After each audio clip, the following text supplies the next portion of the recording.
पास जाती है क्योंकि यह नया शक्तिशाली सूट पहनकर वह शक्तिशाली बन गया। वह मीरा पर हमला करता है और उसे घायल कर देता है, जिससे वह बेहोश हो जाती है। काला मंटा फिर आया मीरा के पास। इससे पहले कि वह उस पर दोबारा हमला कर पाता, आर्थर यहाँ आ जाता है। अपनी पत्नी को बचाने के लिए वह अपने दुश्मन ब्लैक मंटा से लड़ने लगा और इस तरह उनमें जबरदस्त लड़ाई होती है। लड़ाई के बीच में ब्लैक मंटा की टीम उसे एक संकेत भेजती है, जिससे वह समझ गया कि मेरी टीम ने ओरिचैल्कम को ढूंढ लिया है। इसका मतलब है कि वह अब वापस जा सकते हैं। इसलिए लड़ाई बीत यादें सामने आने लगती हैं। वे आपस में बातें कर रहे थे, तभी ब्लैक मंटा टीम के लोग आर्थर और ओनर्म पर हमला कर देते हैं। लेकिन ये दोनों भाई एक साथ बहादुरी से उनका मुकाबला करने लगे। इससे उन पर बहुत बुरा प्रभाव पड़ा। तभी वहाँ ब्लैक मंटा आ गया। वह अपना पूरा सूट भी पहनते हैं और अब वह इन दोनों से लड़ने लगता है। वो मारने के लिए आगे बढ़ता है। आर्थर यहाँ आता है, जो उसे युद्ध के लिए ललकारता है। उनकी लड़ाई पहले बहुत तीव्र थी, लेकिन फिर ब्लैक मंटा आर्थर पर हावी होने लगता है, क्योंकि वह ब्लैक मंटा नहीं बल्कि उसके अंदर कॉर्डेक्स था। ब्लैक मंटा उस पर पूरी तरह हावी हो चुका था। लेकिन इस अवसर का लाभ उठाते हुए मीरा अपने बच्चे के साथ भाग जाती है। लेकिन तभी ब्लैक मंटा उसे जाते हुए देखता है और उस पर अपने काले त्रिशूल से हमला करता। फिल्म की शुरुआत आर्थर, जिसे एक्वामैन के नाम से भी जाना जाता है, के परिचय से होती है। हमें पता चला कि उसका जीवन पूरी तरह से बदल गया है। वह अटलांटिस का राजा बन गया है। उन्होंने मीरा से शादी की है, जो दूसरे राज्य के राजा की बेटी है, और अब उनका एक बेटा भी है। अब कहानी बदलकर इस फिल्म के विलेन पर आती है, जिसका नाम ब्लैक मंटा है। उनके पिता की मृत्यु हो गई थी, लेकिन उन्होंने हमेशा आर्थर को अपनी मौत का जिम्मेदार माना है। इसीलिए ब्लैक मंटा अभी भी आर्थर से बदला लेने का फैसला करता है। वह अपने लिए एक खास तरह का पावरफुल सूट भी बनवा रहे और वो भी इसी का इंतजार कर रहे थे। ये मुकदमा पूरा होने के बाद मैं एक्वामैन से लड़ूंगा। इसके बाद हमारी नजर एक डॉक्टर पर पड़ती है, जो एक समुद्री वैज्ञानिक भी था, यानी समुद्र के नीचे की दुनिया, और अब वह अटलांटिस पर शोध कर रहे थे। उन्होंने अटलांटिस को खोजने और वहां जाने का प्रयास किया और उसे बाहरी दुनिया में सबके सामने लाना है, ताकि वह यह साबित कर सके कि अटलांटिस जैसी दुनिया सच में पाई जाती है। अटलांटिस के इस शोध से वो वैज्ञानिक एक बार अंटार्कटिका जाते हैं और वो वहाँ बर्फ में कुछ ढूंढने की कोशिश करने लगते हैं। लेकिन तभी ऑक्टोपस जैसा राक्षस वैज्ञानिकों और उनकी टीम पर हमला कर देता है, क्योंकि उसके भी बड़े तंबू थे। तो इसीलिए वैज्ञानिक अपनी टीम के साथ वहाँ डटे रहते हैं। इसीलिए वह अपने अन्य साथियों को संकेत भेजता है और मदद मांगता है। तभी उसका एक साथी उसकी मदद के लिए आता है, यानी कि ब्लैक मंटा। ये लोग मिलकर काम कर रहे थे। आने के बाद ब्लैक मंटा वैज्ञानिकों और उनके साथियों की जान बचाता है, लेकिन वह खुद यहाँ रिसर्च करना शुरू कर देते हैं, जिसके लिए वह बर्फ में और नीचे जाने लगा। काफी गहराई में आने पर उसे टूटा हुआ काला त्रिशूल दिखाई देता है, और अब जैसे ही ब्लैक मंटा टूटे हुए त्रिशूल को उठाता है और उसे जोड़ता है, वह उसके असली मालिक को देखना शुरू कर देता है, जिसका नाम कॉर्डेक्स था। वह अत्यधिक बुद्धिमान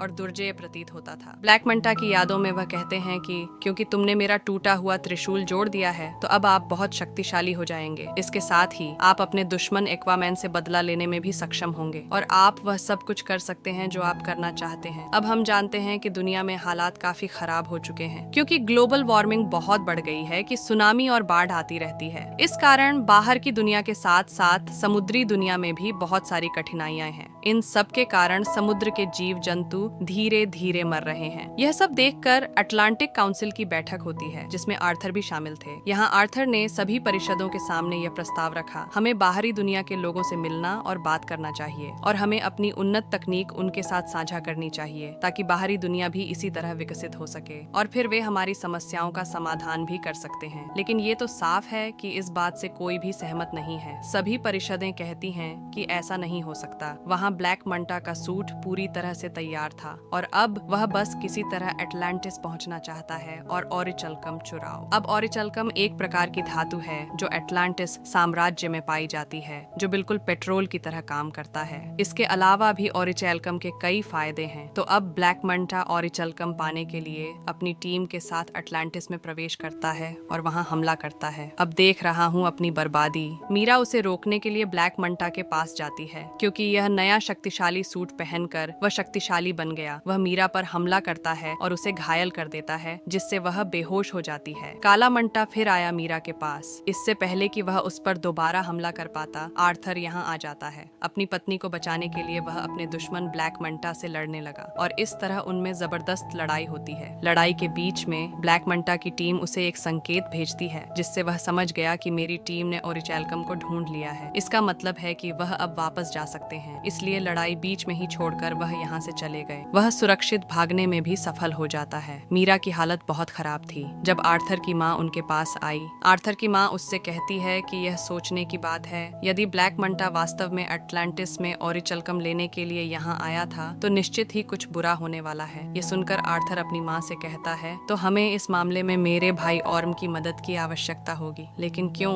आर्थर उत्तर देता है, क्योंकि मेरा भाई ऑर्म अटलांटिस के साथ ओरिचलकम के बारे में भी बहुत अच्छी तरह से जानता है। वह अटलांटिस का पूरा इतिहास जानता है। ये सुनकर आर्थर की माँ कहती है, लेकिन ऑर्म दूसरे राज्य मछुआरे की जेल में फंस गया है, फिर वह कैसे आ सकता है? जिस पर आर्थर उत्तर देता है, मैं स्वयं मछुआरे के राज्य में जाऊंगा और ऑर्म को जेल से बाहर निकालो। उसने ऐसा ही किया। वह सीधे मछुआरे की जेल में पहुंच गया। जल्द ही उसे ऑर्म मिल गया। ऑर्म को वहां से निकाल लिया गया है। लेकिन इससे पहले कि वे यहाँ से चले जाएं, ऑर्म मछुआरे के राज्य के रक्षकों से घिरा हुआ है। ऑनरम की हालत अब काफी खराब हो गई है, क्योंकि यहाँ उसे ठीक से खाना नहीं दिया जाता था। इसके कारण उनका शरीर काफी कमजोर हो गया था। लेकिन जैसे ही वह बाहर आए और समुद्र का पानी उसके शरीर को छू गया, वह पहले की तरह स्वस्थ और मजबूत हो गया। उनके पास भी पहले जैसी ही शक्तियां हैं, इसीलिए ऑर्म अकेले ही गार्डों से लड़ता है। वह उन पर हावी है। वह एक ही झटके में सभी गार्डों को मार डालता है। जिसके बाद दोनों भाई यहाँ से चले जाते हैं। रास्ते में बातें करते हुए दोनों एक दूसरे को अपनी जिंदगी के बारे में बताते हैं। आर्थर ऑर्म से कहता है, मैं अटलांटिस का राजा बनकर थक गया हूँ, अब मैं इस नौकरी से बोर हो गया हूँ। लेकिन ये सुनने के बाद ऑर्म काफी हैरान रह गए। वह आर्थर से कहता है, मैंने भी राजा बनने की कोशिश की है, राजा की गद्दी पाने के लिए बचपन से ही, लेकिन तुम्हें वह सिंहासन मिल गया। आपको सिंहासन की भी परवाह नहीं है। ये काफी अजीब और आश्चर्यजनक है। जिसके बाद दोनों सीधे किंगफिश के पास जाते हैं और उससे ब्लैक मंटा के बारे में पूछें, जिस पर किंगफिश दोनों को जवाब देता है कि आपको एक द्वीप पर ब्लैक मंटा मिल सकता है। यह द्वीप दक्षिण क्षेत्र में है। और यह सुनने के बाद दोनों भाई उस द्वीप पर जाने के लिए दक्षिण क्षेत्र में जाते हैं। लेकिन जब वे यहाँ आते हैं, वे देखते हैं कि पूरा द्वीप बदल गया है। ऐसा लगता है मानो इसे ओरिचलकम जलाकर इसका धुआं यहाँ फैला हुआ है। इसके कारण पेड़ पौधे और यहाँ तक कि जीव जंतु भी यहाँ पूरी तरह से उत्परिवर्तित हो गए हैं, जिसके कारण इनका आकार काफी बढ़ गया है। यहाँ के चूहे भी इतने बड़े हो गए हैं कि इनका आकार हाथी जैसा दिखता है। एक वैज्ञानिक को दिखाया गया जो अब ब्लैक मंटा के स्थान पर है। यहाँ जब वैज्ञानिक को टूटा हुआ काला त्रिशूल दिखाई देता है, वह बिना सोचे समझे इसे पकड़ लेता है। और अब जैसे ही उसने उसे छुआ, वैज्ञानिक भी अपने दिमाग में कॉडेक्स को देखना शुरू कर देता है, जो वैज्ञानिक को गलत काम करने को कहता है, जैसा कि उन्होंने ब्लैक मंटा को बताया था। लेकिन तभी ब्लैक मंटा यहाँ आ गया। उन्होंने वैज्ञानिक से काला त्रिशूल लिया और कहा, वैज्ञानिक, आप जानना चाहते थे कि मेरा उद्देश्य क्या है ना? तो सुनिए, मेरा उद्देश्य आर्थर और उसके पूरे परिवार को मारना है, और यदि ऐसा करने के लिए मुझे शैतान से निपटना पड़े तो मैं यह करने को तैयार हूँ। फिर हमने देखा कि ब्लैक मंटा की इस जगह की तलाश कर रहे थे। आर्थर और ओ नर्म भी यहाँ आते हैं, जो पहुँचते ही वैज्ञानिकों से मिले, क्योंकि वह यह समझ गया था आर्थर और ओ नर्म अटलांटिस से आए हैं। वह उन्हें यह बताता है उसका उद्देश्य अटलांटिस को भी नष्ट करना है। इसके साथ ही वैज्ञानिक उन्हें काले त्रिशूल के बारे में भी बताते हैं, और जैसे ही वह उसे छूता है, ट्राइडेंट कॉडेक्स के मालिक की यादें सामने आने लगती हैं। वे आपस में बातें कर रहे थे, तभी ब्लैक मंटा टीम के लोग आर्थर और ओनर्म पर हमला कर देते हैं। लेकिन ये दोनों भाई एक साथ बहादुरी से उनका मुकाबला करने लगे। इससे उन पर बहुत बुरा प्रभाव पड़ा। तभी वहाँ ब्लैक मंटा आ गया। वह अपना पूरा सूट भी पहनते हैं और अब वह इन दोनों से लड़ने लगता है। लेकिन इसी बीच ऑर्म गलती से उस ब्लैक ट्राइडेंट को पकड़ लेता है। इस वजह से उसे कॉडेक्स की यादें भी नजर आने लगती हैं। तो इस सब के कारण कुछ समय के लिए ऑर्म का ध्यान लड़ाई से हट गया है। इसका फायदा उठाकर ब्लैक मंटा उस पर हमला कर देता है। हमला न करने के कारण वह काफी घायल भी हो गया, और अब ब्लैक मंटा उन दोनों से लड़ता है कि वह उन पर भारी पड़ने लगा। अब जब ऐसा लगा ब्लैक मंटा उन दोनों को मार डालेगा, तब मीरा के पिता अर्थात राजा यहाँ आए, जो आकर उन दोनों की मदद करता है और उन्हें यहाँ से ले जाते हैं। यहाँ से काफी दूर जाने के बाद वे सुरक्षित स्थान पर आ गए। ओनार्म उन्हें ब्लैक ट्राइडेंट के बारे में सब कुछ बताता है। आर्थर के पिता अटलांटिस की तलाश करने वाले व्यक्ति थे। उनके पास एक शक्तिशाली त्रिशूल भी था, जो अब उनके बेटे किंग आर्थर के पास है। लेकिन किंग यानी आर्थर के पिता का एक भाई भी था, जो कोई और नहीं बल्कि कॉडेक्स था, और उन्होंने यह काला त्रिशूल बनाया। अब बिल्कुल आर्थर के पिता किंग की तरह अटलांटिस साम्राज्य पर शासन कर रहा था। कॉडेक्स दूसरे राज्य पर शासन कर रहा था, जो पूरी तरह से अंधकारमय साम्राज्य था, यानी खतरनाक जीव जंतु और राक्षस थे। लेकिन दिक्कत तब शुरू हुई जब कॉडेक्स ने अपना असली रूप दिखाया। दरअसल कॉडेक्स चाहता था कि वह अटलांटिस का ओरिचलकम चुरा ले और अधिक शक्तिशाली बने। कुछ हद तक वह ऐसा कर भी रहे थे, लेकिन ऐसा करने से अटलांटिस और समुद्र समुद्र के अन्य जीव मर रहे थे। इसके अलावा एटलांटिस के अंदर बीमारियां भी फैल रही थीं। अब ऐसी स्थिति देखकर किंग आर्थर के पिता कोडेक्स के खिलाफ खड़े हुए और उससे कहा कि ये सब बंद करो। लेकिन कोडेक्स सत्ता के नशे में इतना पागल हो गया, उसे अपने भाई राजा के विरुद्ध विद्रोह करना पड़ता है। ऐसा होते ही दोनों के बीच युद्ध शुरू हो जाता है। लेकिन युद्ध में किंग ने कोडेक्स को हरा दिया और उसे कैद कर लिया। अब वह हमेशा के लिए वहां कैद हो गया और कभी बाहर नहीं आया। इसके लिए किंग ने अपने खून का इस्तेमाल किया। परिणाम स्वरूप कोडेक्स को एक जादुई जेल में बंद कर दिया गया, जहां से निकलना नामुमकिन है। बाद में ऑर्म बताता है कि इस समय कोडेक्स यादों के माध्यम से ब्लैक मंटा के दिमाग में अटका हुआ है, क्योंकि वह उसका इस्तेमाल करके जेल से आजाद होना चाहता है। यह सुनकर आर्थर और ऑर्म की माँ को पूरा मामला समझ आ गया। वह उन्हें बताने लगती है कि मैं कोडेक्स के बारे में जानती हूँ और जिस तरह राजा ने उसे कैद करने के लिए उसके खून का इस्तेमाल किया, अब जेल से आजाद होना है, उसे राजा की पीढ़ी के किसी व्यक्ति के रक्त की आवश्यकता है। जब भी कोडेक्स मुक्त हो सकता है, इसका मतलब है जिनके अंदर राजा का खून है। राजा का खून केवल उसके राज परिवार के लोगों में ही हो सकता है। ये सब सुनकर आर्थर समझ जाता है कि मेरे बेटे की जान खतरे में है। जाहिर है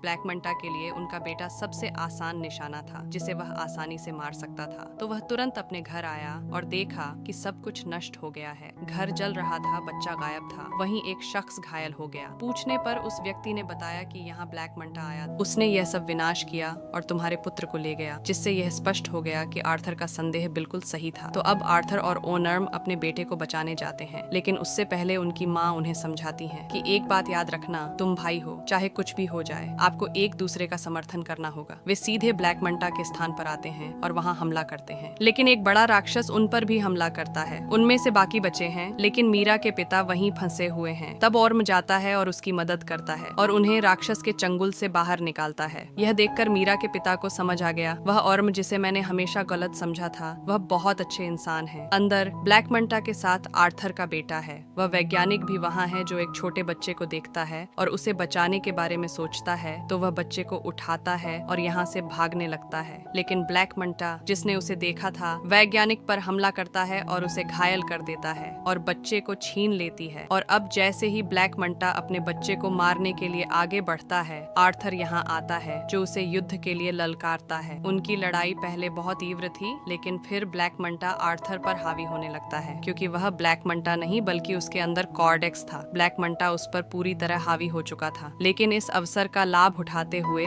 मीरा अपने बच्चे के साथ भाग जाती है। लेकिन तभी ब्लैक मंटा उसे जाते हुए देखता है और उस पर अपने काले त्रिशूल से हमला करता है। लेकिन ट्राइडेंट के मीरा से टकराने से पहले ऑर्म ने उसे पहले पकड़ लिया और इस तरह उन्होंने मीरा और उसके बच्चे की जान बचा ली। लेकिन इसका उल्टा असर भी हुआ, क्योंकि जैसे ही ऑर्म काले त्रिशूल को छूता है, कोडेक्स उसके दिमाग को भी नियंत्रित करना शुरू कर देता है। वह उसे अपने भाई के खिलाफ दिखाना शुरू कर देता है कि तुम्हारे भाई आर्थर ने तुम्हारे साथ बहुत गलत किया है। वास्तव में आप ही वह व्यक्ति हैं जो अटलांटिस के राजा बनने के योग्य हैं, आर्थर नहीं। तो अब ऑनरम आर्थर पर हमला करता है, लेकिन यहाँ आर्थर जो सब कुछ समझ चुका था मुड़कर हमला नहीं किया, लेकिन अपने भाई को होश में आने के लिए समझाने लगा और अपने आप पर नियंत्रण रखें। फिर ऑर्म भी वैसा ही करता है। जैसे ही उसने खुद पर काबू पाया, उसे अपनी माँ की बातें भी याद हैं कि तुम दोनों भाई हो, आपको एक दूसरे का समर्थन करना होगा चाहे कुछ भी हो जाए। लेकिन इस बीच कोडेक्स फायदा उठाता है और खुद को छुड़ाने लगता है। ऐसा करने से उसके शरीर में जान आनी शुरू हो जाती है। ठीक इसी समय ऑरम ने ब्लैक ट्राइडेंट छोड़ दिया। अब तक बहुत देर हो चुकी थी, क्योंकि कोडेक्स खुद को पुनर्जीवित करके मुक्त हो गया था और अब कोडेक्स को अपने सामने देखकर आर्थर ने अपने काले त्रिशूल से उस पर हमला किया। लेकिन कोडेक्स आसानी से उसके ब्लैक ट्राइडेंट को पकड़ लेता है और आर्थर पर हमला करने की कोशिश करता है। लेकिन उससे पहले आर्थर उसके काले त्रिशूल को अपने त्रिशूल की सहायता से तोड़ देता है और कोडेक्स से टकराता है, जो अंततः उसे उसके त्रिशूल सहित मार डालता है। जैसे ही ये खत्म हुआ, सारी जगह नष्ट होने लगती है। धीरे धीरे ये सारी जगह टूटने लगी और फिर ब्लैक मंटा उसके नीचे दब जाता है। लेकिन उसी मुसीबत में आर्थर उसकी मदद के लिए हाथ बढ़ाता है, लेकिन ब्लैक मंटा ने धन्यवाद कहते हुए मना कर दिया। मुझे आपकी मदद की जरूरत नहीं है, मैं तुमसे मदद लेने की बजाय मरना पसंद करूंगा। इसी वजह से ब्लैक मंटा वहीं मर जाता है, क्योंकि आर्थर और उसके अन्य साथी वहाँ से चले जाते हैं। इधर आर्थर ऑर्म से कहता है कि अब तुम स्वतंत्र हो, अब आपको किसी जेल में जाने की जरूरत नहीं है, क्योंकि मछुआरे की जेल में हम कहेंगे कि तुम यहाँ मारे गए हो और अब तुम यहाँ से जाओ और अपनी जिंदगी खुलकर जियो। इसके बाद ऑनर्म पूरी तरह से आर्थर को अपना भाई मानता है, क्योंकि उनकी गलतफहमियां दूर हो गईं। और कोडेक्स ने कहा कि आप बिल्कुल उसी तरह के राजा हैं जिसकी अटलांटिस को जरूरत है, ये तुम्हारा राज्य है। फिर हम देखते हैं कि आर्थर अटलांटिस को दुनिया के सामने लाता है। बाहरी दुनिया में आकर वह इस राज्य के बारे में सब कुछ बताता है। उन्होंने यह भी कहा कहा कि अब से हम अटलांटिस की तकनीक को दुनिया के साथ साझा करेंगे ताकि हम मिलकर दुनिया को बेहतर बना सकें। आर्थर की जिंदगी ऐसे ही चल रही थी, यानी वह अटलांटिस और बाहरी दुनिया दोनों में रहता है। फिल्म की कहानी यहीं खत्म हो जाती है।